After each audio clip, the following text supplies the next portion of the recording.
Hello. असं बऱ्याचदा आपल्या बाबतीत घडतं.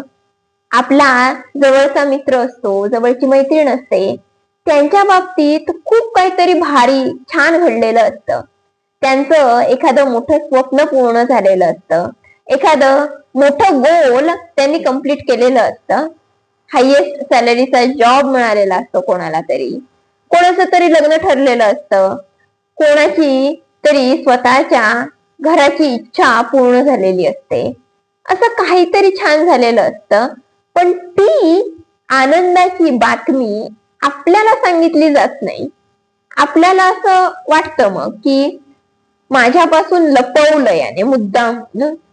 आता काय त्याला मोठा जॉब मिळाला, किंवा आता काय तिची गव्हर्नमेंट एक्झाम क्रॅक झाली, ती काय बुवा ऑफिसर झाली, आता काय त्याचं स्वतःचं घर झालं, आता का तो माझ्याशी बोलेल, असं मग आपल्या मनात येतं. कारण ती व्यक्ती त्या स्वतःच्या आयुष्यामध्ये प्रगतीच्या बाबतीमध्ये आपल्यापेक्षा थोडी पुढे सरकलेली असते. तेव्हा एक मुद्दा इथे लक्षात घ्या, आनंदाची बातमी कोणासोबत शेअर करायची, कोणासोबत नाही, हे ज्याच्या त्याच्यावरती अवलंबून असतं. आपण ही गोष्ट कंट्रोल करू शकत नाही.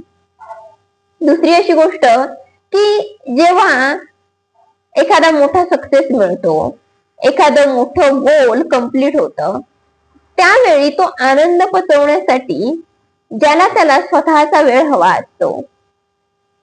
हे कोणाला तरी सांगूया, कोणासोबत तरी शेअर करूया, हे ध्यानीमनी सुद्धा येत नाही.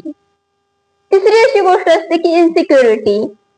आधी गोष्टी पुढे तर सरकू देत, उगीच नजर लागायची कोणाची तरी, म्हणून अशा आनंदाच्या बातम्या बऱ्याचदा सांगितल्याच जात नाहीत.